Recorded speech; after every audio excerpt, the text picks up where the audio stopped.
واصف علی واصف فرماتے ہیں، آپ اعتراض کرنا چھوڑ دو، تسلیم کر لو، تھوڑے سے بھولے بن جاؤ۔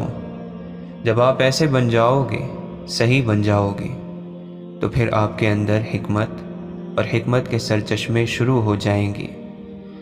تھوڑا سا چپ رہ کر دیکھو، نقش بن جاؤ، دیوار بن جاؤ، پھر آپ کے لیے کائنات کی وسعتیں ہیں۔ اللہ کے بندوں کو غم نہیں ہوتا۔ کوئی رات ایسی نہیں جو ختم نہ ہوئی ہو، کوئی غلطی ایسی نہیں جو معاف نہ کی جا سکے۔ وہ مسافر جس کو گاڑی میں جگہ نہیں ملی، وہ خود کو بدقسمت سمجھتا ہے، اور جب گاڑی کا حادثہ ہوتا ہے تو وہی مسافر خود کو خوش قسمت سمجھتا ہے۔ سب سے زیادہ خوش قسمت انسان وہی ہے جو خود کو اللہ کی مرضی کے حوالے کر دے۔ جو تکلیف دے گیا، میں نے اس کو بھی تکلیف نہیں دینی۔ اس مقام پر پہنچ جاؤ تو آپ کو اللہ کا قرب فوراً مل جائے گا۔ اب یہ بات یاد رکھ لینا کہ اللہ اللہ ہے، وہ کسی ترکیب میں نہیں آتا۔ اللہ تعالیٰ کے ساتھ اپنے مزاج میں کام نہیں کرنا۔ اگر سارا شہر دعا کرے مگر جو کام اس نے نہیں کرنا ہے تو وہ نہیں کرے گا، اور اگر چڑیا بھی فریاد کر دے تو کام بن جائے گا۔ تو وہ اللہ ہے، اور اللہ کسی ترکیب میں نہیں آتا۔ یہ دعا کرو کہ یا اللہ، تیری نعمتیں ہمیں تیری یاد سے غافل نہ کر دیں، اور تیری آزمائش ہمیں تیری رحمت سے مایوس نہ کرے۔ سننے والا سن کر، دیکھنے والا دیکھ کر، اور سہنے والا سہ کر جب خاموش ہو جائے تو سمجھ لینا کہ اب اس کا معاملہ اللہ کی عدالت میں پہنچ گیا ہے۔ ساری کی ساری چالاکیاں اور ہوشیاریاں صرف دنیا میں ہی ہیں۔ اس کو بے وقوف بنا لیا، اس سے جھوٹ بول لیا، اسے دھوکہ دے دیا۔ لیکن یاد رکھیں، جو کچھ آپ کر رہے ہیں وہ ہواؤں میں نہیں اڑ رہا، فرشتے لکھ رہے ہیں اور اللہ دیکھ رہا ہے۔ اللہ کے نبی صلی اللہ علیہ وسلم نے فرمایا، اے لوگو، آپس میں ایک دوسرے کو سلام کرو، ایک دوسرے کی کامیابی کی اللہ سے دعا مانگو، اپنے غریبوں اور بھوکوں کا پیٹ بھرو، اپنے رشتہ داروں کے ساتھ صلہ رحمی کرو، راتوں میں نماز پڑھو جب دوسرے لوگ سوئے ہوئے ہوں، تم بلا کھٹکے جنت میں پہنچ جاؤ گے۔ اللہ تعالیٰ قرآن مجید میں فرماتا ہے، جو لوگ بس اس دنیا کی زندگی اور اس کی خوشنمائیوں کے طالب ہوتے ہیں، ان کے تمام کاموں کا سارا پھل ہم یہیں ان کو دے دیتے ہیں، اور اس میں سے ان کے ساتھ کوئی کمی نہیں کی جاتی، مگر آخرت میں ایسے لوگوں کے لیے آگ کے سوا کچھ نہیں۔ فرعون کی بیوی نے خود کو تب بدلا جب وہ خدائی کا دعویٰ کرنے والے کے محل میں تھی۔ نوح علیہ السلام کے بیٹے نے اس وقت بھی خود کو بدلنے سے انکار کر دیا جب وہ ایک نبی کے گھر میں تھا۔ آپ کے بدلنے یا نہ بدلنے کا فیصلہ آپ کا اپنا ہے، آپ اس کے لیے اپنے حالات کو قصوروار نہیں ٹھہرا سکتے۔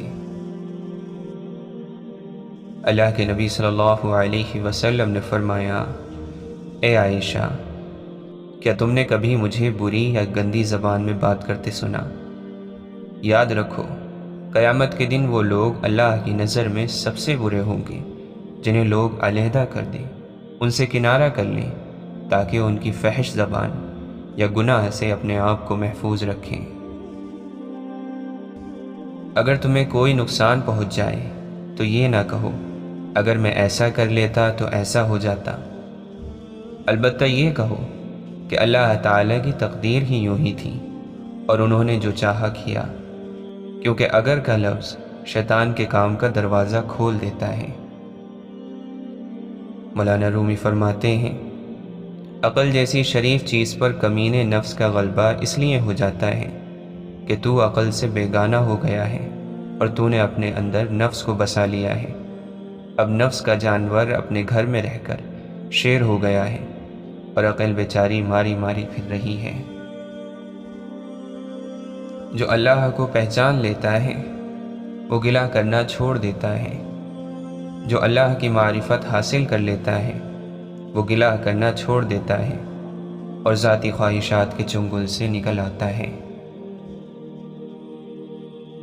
واصف علی واصف فرماتے ہیں، تم تو بڑے نڈر تھے، تم ماں باپ سے بھی نہیں ڈرتے تھے، تم کسی ناگہانی آفت سے کبھی خوف زدہ نہیں تھے، تم بڑے حوصلے والے تھے، مگر آج تم اپنے سائے سے ڈر رہے ہو، تم اپنی اولاد سے خوف زدہ ہو، تمہاری اولاد نے تمہیں کسی تکلیف سے گزارا ہے، بے خوف دل میں خوف کا پیدا ہونا عجیب ہے، یہ بڑا انتشار ہے۔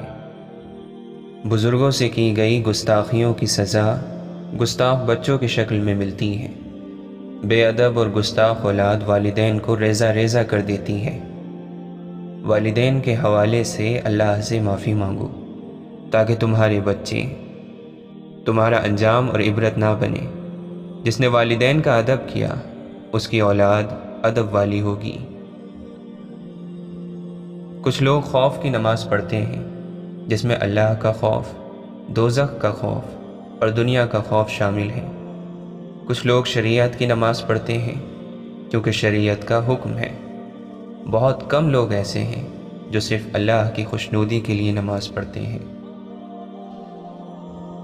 رات کی خاموشی کے آنسو کسی ضدی بچے کی طرح رب کی بارگاہ میں اپنی بات منواتے ہیں۔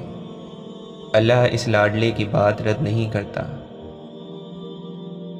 محبت اور اخلاق سے تبدیلی آتی ہے، نفرت اور بحث سے کوئی نہیں بدلتا۔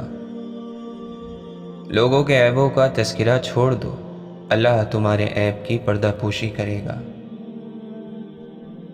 دلوں کو صاف کرو، معافی مانگنے میں پہل کرو، معاف کرنے میں پہل کرو، اللہ دنیا کو ہی تمہارے لیے جنت بنا دے گا۔ یہ دعا کیا کرو، اے اللہ مجھے ایسا بنا دے کہ اپنے سارے دل کے ساتھ تجھ سے محبت کروں اور اپنی ساری کوشش تجھے راضی کرنے میں لگا دوں۔ آپ تنہائی میں دروازہ بند کر کے بیٹھیں اور اللہ سے کہیں کہ یا اللہ، پتہ نہیں مجھے کیا ہو گیا تھا، مجھ سے یہ غلطی، گناہ ہو گیا تھا اور میں اس پر شرمندہ ہوں اور آپ سے معافی چاہتا ہوں۔ اشفاق احمد فرماتے ہیں، دنیا کا نازک ترین دھنیا کا پودا پوری دھرتی پھاڑ کے باہر نکل آتا ہے۔ آپ جانتے ہیں کہ اس ننھے سے بیج اور اس کے پودے میں کتنی معمولی طاقت ہوتی ہے، لیکن وہ گٹھن کے لمحے گزار کر زمین کا سینہ چیرنے میں بالآخر کامیاب ہو ہی جاتا ہے، اور بوجھ برداشت کرنے کے بعد اس میں اتنی طاقت آ جاتی ہے کہ وہ زمین کو پھاڑ کر باہر آ جاتا ہے۔ جب ہم مشکل میں پڑنے پر ہائے ہائے کر کے رونا شروع کر دیتے ہیں تو یہ بڑی ندامت کی بات ہے۔ ایک ننھا بیج اگر گٹھن اور سختیوں کا مقابلہ کر سکتا ہے تو ہمیں جان کے لالے کیوں پڑ جاتے ہیں۔ ایک آدمی اپنی خوراک پر توجہ دیتا ہے، کپڑوں پر توجہ دیتا ہے، میک اپ پر دیتا ہے، لیکن اپنے خیالات کے بارے میں کبھی نہیں سوچتا، نہ ہی ان پر کوئی توجہ دیتا ہے۔ اور یہ خیالات ہی ہیں جو اچھے کپڑے پہننے اور اچھا کھانا کھانے کے باوجود ہم کو بے چین رکھتے ہیں، ہم کو بیزار رکھتے ہیں، ہمیں قابو میں رکھتے ہیں۔ انہی کے مطابق ہم اپنا رویہ طے کرتے ہیں۔ اشفاق احمد فرماتے ہیں، جس پر اللہ کا کرم ہو اس سے کبھی پنگا نہ لینا، وہ تو کرم پر چل رہا ہے، تم چلتی مشین میں ہاتھ دھو گے تو تباہ ہو جاؤ گے۔